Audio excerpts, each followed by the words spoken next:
Next, I'd like to introduce our second speaker. She's from local, Ms. Xylina-Xiaoyun Wu, Director of Business Development at Massachusetts Office of International Trade and Investment.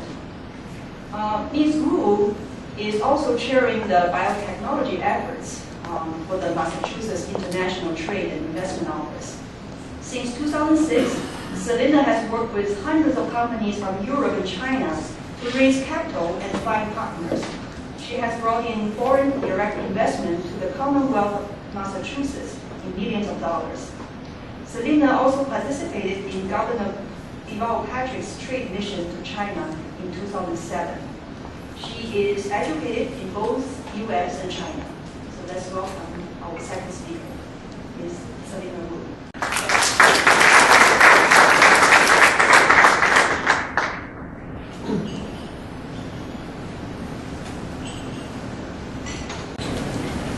Thank you, Amy, for your introduction. Again, my name is Xylina. I work for the Massachusetts Office of Trade and Investment, covering Greater China. Before I get on my presentation, I want to take a moment to thank the conference organizers, especially Dr. Jennifer Roloff, for giving me this opportunity to share my perspectives here with you all today.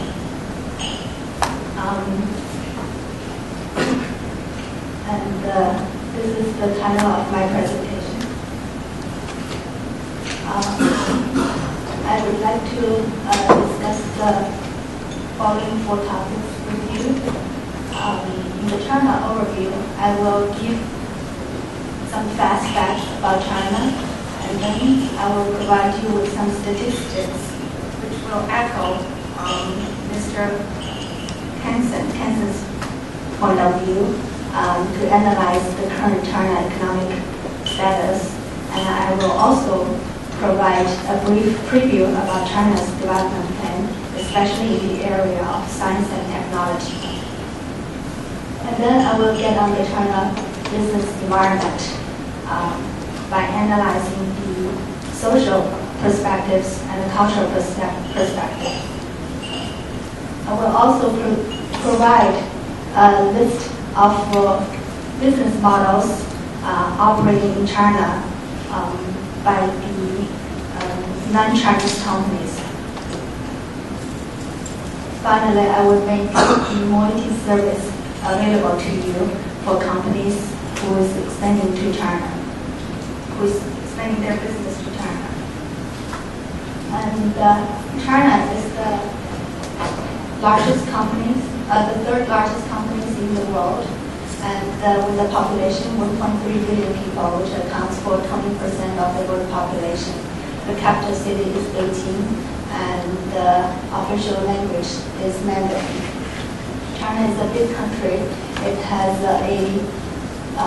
23 provinces and 5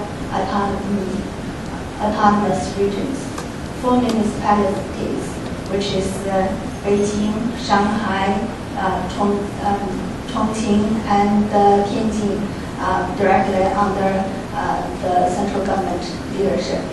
And there is also 2 special administrative regions, which is Hong Kong and Macau, governed under different policies and political system. 90% of the populations are Han ethnicity, and there are also 55 ethnic minority groups there. The currency of China is RMB. And we have already seen some of these points from Mr. Kenson's presentation, but I'll again quickly go over it. So China opened its door in 2000. China opened its door in 1978, and since then it has made tremendous difference in people's life and its economy. So for over 30 years, it has experienced a 10% average GDP growth. In 2009, its economy hit $4.9 trillion, which placed China the 3rd largest economic engine in the world. Now it is the largest exporter and ranked ranked as #1 trading nations. For 17 years, China has been the first destination for FDI, for foreign direct investment. In 2007, it attracted $130 billion, US billion dollars, which accounts to 1/10 of the global FDI. As Mr. Hansen mentioned about the retail market in China, in 2004, China opened its door to overseas retailers. In 2007, the retail value reached $851 billion US dollars. It's the second largest, just behind in Asia, just behind Japan. Now, China, these are very impressive numbers, but in China, if you count the average GDP per capita, it still belongs to the third world country. But there are some interesting phenomena in China. And I'd like to mention here is now it is ranked as the third largest luxury goods market in the world, right behind Japan and the United States. The funny thing is in China now, the luxury goods are marked as your social status. That's why people are chasing for the brand names. Most brand name stores have opened their shops in China. And let's look at the right panel, the top panel. That's the GDP growth average rate from January 2006 to January 2010. The only slump there is early in January 2009 when the economic crisis hit the world, and but it quickly bounced back and it remained a positive growth since then. And in China, let's look at the bottom panel. For 3 consecutive years, China have topped Germany, US, Japan, and France in terms of their trading values, and become the top trading nation in the world. Now, this is about the current situation in China. What about the future? So for that, I reached out to the China's embassy in Washington, D.C., and the following 3 slides is provided by their commercial attaché, Mr. Jing Zhiyong. Over here, he talked about the outline of a national, medium, and long-term science and technology development plan for the next 10 years. The bottom line here is they want to increase their R&D expenditure from 2% of their GDP to 2.5% of their GDP. And it also will implement some bank policies and fiscal incentives to support innovative startups and entrepreneurs. And then these are the 11 key areas they are going to focus for their development. Energy, water, mineral resources, environment, agriculture, manufacturing. I'm not going to continue to read through the list because these are the focuses for almost every country. But let's look at the next slide. And these are the things that is more relevant to us. So the 8 cutting-edge technology areas we are going to focus on is the biotech, IT, new materials, advanced manufacturing, advanced energy, marine technology, laser, and aerospace. The basic science research programs, they implemented a lot of science research programs and grant programs for scientists and research center to tap into. And these are the 4 areas they will forge their development.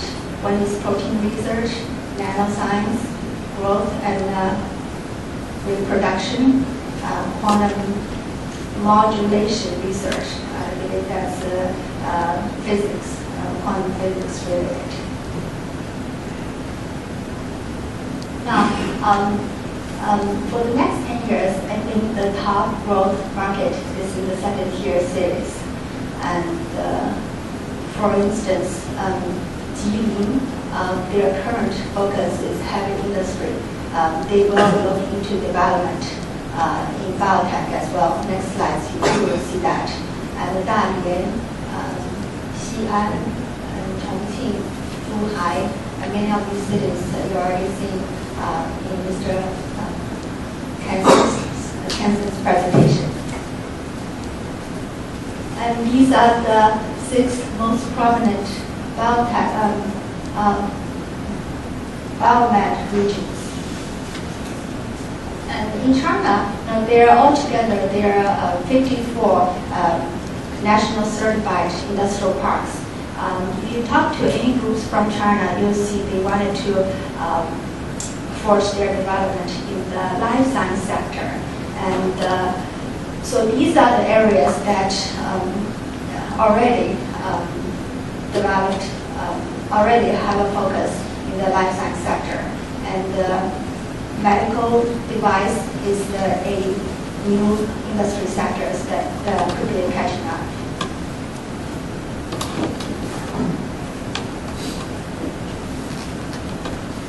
Now, over 30 years of reform and development, China already made a significant difference in people's lives and its economic status. So this is, if you look at the left panel, this is a noodle shop in 1980, and now it's a bar. The right panel is a bar in Beijing.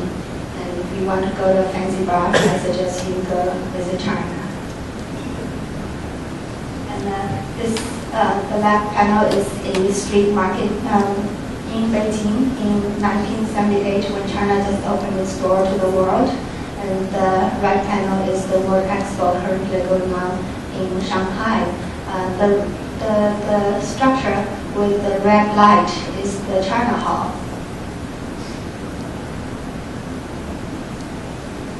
Now, to do business in China, we need to understand the nature of the government. China is a top-down society. So it's important to understand the nature of the government and the structure of the government. So if China is for 2,000 years, China has remained a centralized government and is still very much so in China. The government is the largest enterprise of China. The state owns 80% of its economy and most resources, including land, natural resources, financial and educational resources.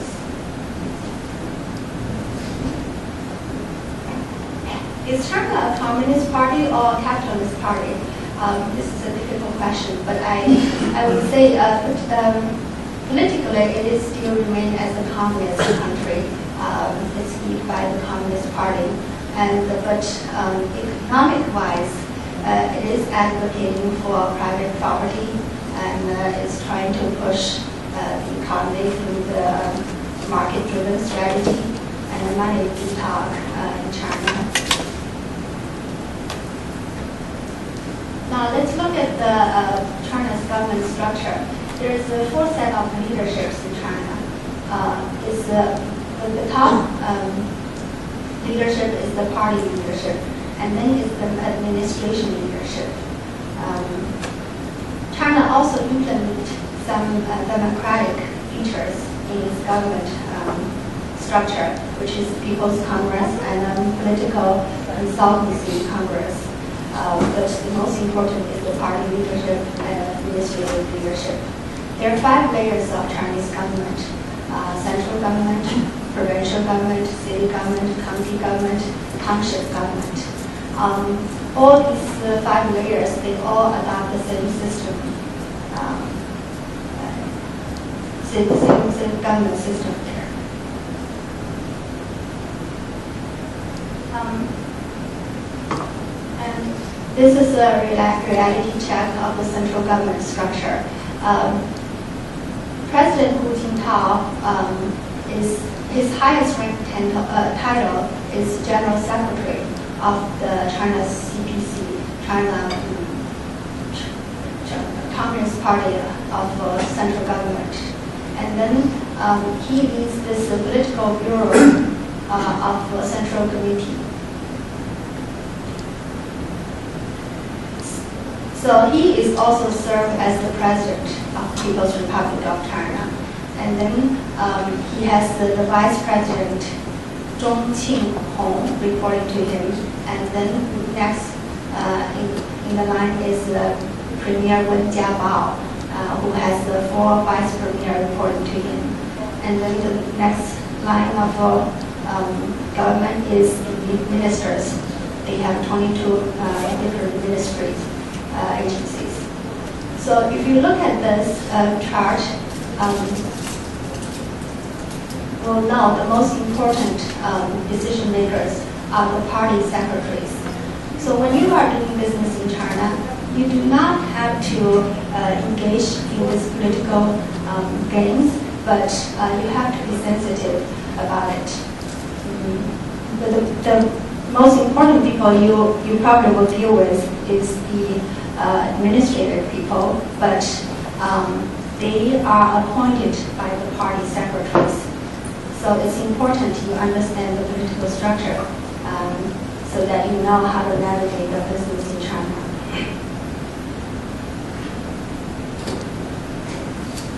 Now, to understand the cultural perspective of China's society, we have to talk about Confucianism.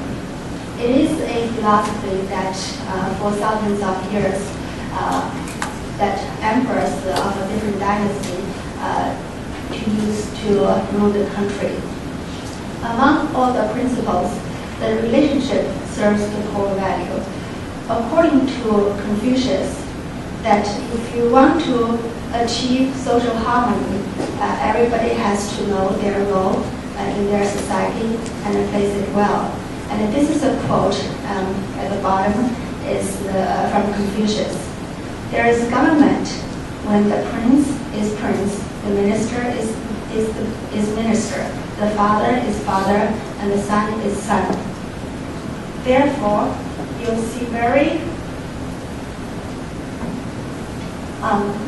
clear social hierarchies in China. We emphasize on the collective values over any individual's right. So the country's interest is placed on the top of the list, and then is the organizational interest and the families, and then the family is the individual. So the individual always have to sacrifice themselves, for the benefit of an organization or a country. So it's just the opposite as the U.S. Value, which is emphasized individualism. So is there a law in China? The answer is yes. But for so many years, for thousands of years, China has been ruled by people, which is the emperor per se. So people, although there's a law, but there's all these problems there. The reinforcement is not as effective. People tend to believe their relationships more. And when you sign a contract, you often find the contract is short and vague. That is because people are not used to follow the written, detailed documents. And then you have to anticipate changes all the time. As Mr. Hansen mentioned, because the China quickly developed to its current status, that's why changes happens every moment. So in the business world, you have to be very adaptive for changes. And when you run into a dispute, Chinese people tend to resolve them through negotiations mediated by people who are well connected rather than bring it to court. IP protection law is there, but trade secrets is not well respected in general practice. And the largest enterprise are the state-owned enterprises, and many times they are not subject to the same law as general business people. So the Chinese legal system is still developing.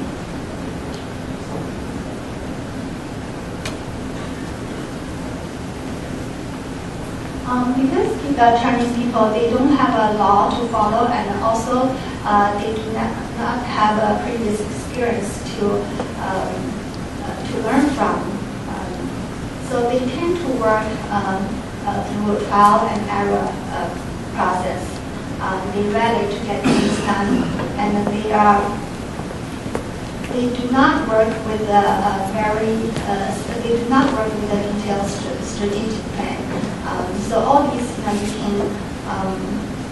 But one of the things that derive from this phenomena is they are very adaptive to changes, and like the general practice over here that don't change it until things are broken. So which does not work standard China culture over there. So if you want to implement corporate culture, training is critical. You also have to pay attention to communication patterns there. You hardly will hear people say no to you. The answer is always yes, and people do not offer their opinions unless you ask them to do so. And they always report to you good news. This habit can trace back to the Christian philosophy as well, because they believe they should not cross their social status and then all the bad news changes should be made through the higher ranked officials. So they tend to keep the bad news to themselves. Again, training is essential for you to implement your corporate culture. Now, this is the three major business models that most overseas entities is operating in China. One is joint venture, and the other is the rep office, and then is the wholly owned foreign offices. The wholly owned foreign offices is the most practical one for most entities in people from overseas to expand their business in China. For the rep office, you cannot do trade using the rep office. It is for contact only and the coordination of your business over there.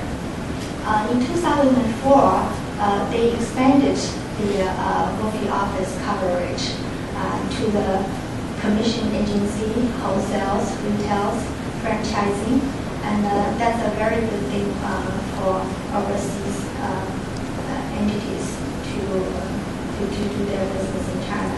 One thing I'd like to mention here is, like over here in China, if you want to register your business over there, except the rep office, you have to have a registered capital. It varies from $4,000 to $140,000, depending on the business scale you are embarked on. Now, I'd like to briefly introduce to you the MOITI service. We are the only international office of the state. There are three major responsibilities. We are directly responsible for trade investment related protocols, and we promote the state export and attract foreign direct investment to the state.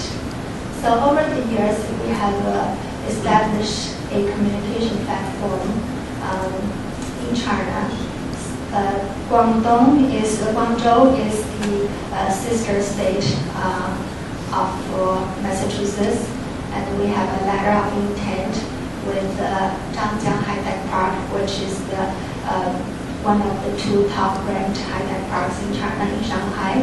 And we have an MOU with Heilongjiang province, with the Hebei province, and with MOFCOM, which is the China Investment Promotion Agency, which is the Minister of Commerce of China. We also have a Beijing office and a Shanghai satellite office. So when President Berkeley visiting China, I hope you contact our China office. You can use that as your home office in China. We do trade shows. We attend trade shows in China, in different covering different sectors, but particularly we organize Massachusetts Pavilion at 2 selected trade shows. I just came back from a medical device trade show in China, in Shenzhen. I brought 7 companies with me this time, and since we just got back, I already got reported sales value of $1.7 million. And another trade show we organize, Massachusetts Pavilion, is at the China High-Tech Fair, which occurs every October. And it covers all the high-tech related sectors: renewable energy, device, IT, and environment. In 2007, Governor Patrick did a trade mission to China. We had 2 big events. One is in Beijing, one is in Shanghai, to promote Massachusetts and the bilateral trade and exchanges. He brought along officials from universities, from life science sectors, and port authorities. So since then, we see an increased flow of business from China to Massachusetts.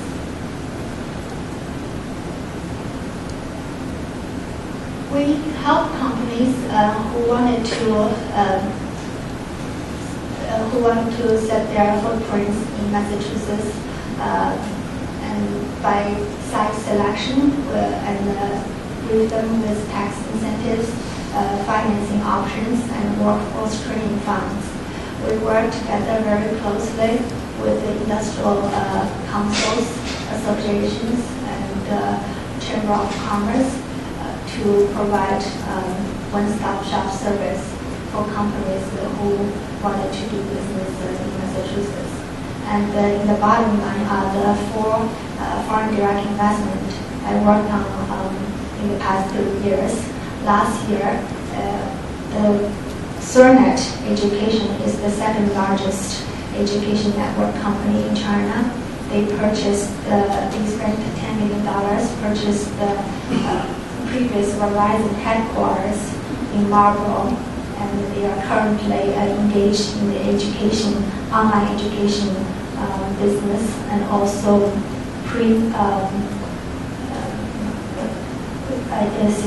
CEO trainings and preschool, which is before, for Chinese students who come here to pursue their higher education before they enter into the Massachusetts universities for some English training. And the 2nd is Confucius Institute, and the 3rd is the fishery company, and the 10th partner is the 2nd largest CRO companies in biotech sector in China. When Governor Patrick visited China, in Shanghai, we established the Massachusetts Technology Center there. The mission is to promote Massachusetts and attract foreign direct investment to Massachusetts. They also provide a beachhead service for companies entering into China market. So far, I think the Zhangjiang High-Tech Park founded founded, I believe, 7 Massachusetts companies to do their business in the park over there. We also offer due diligence, market research report, and trade counseling, and distributor search for companies expanding their business in China. And other area the focus sectors include medical device sector, and the education sector, biotech sector, IT, and the renewable energy.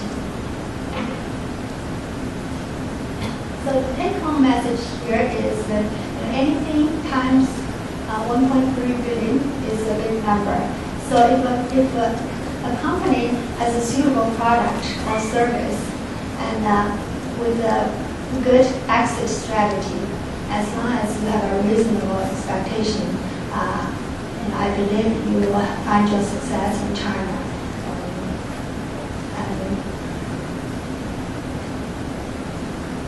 And please contact us. We can, we'll be very happy to get your service. And we have, this is the contact information of our Boston office, and that's the contact information of our Beijing office.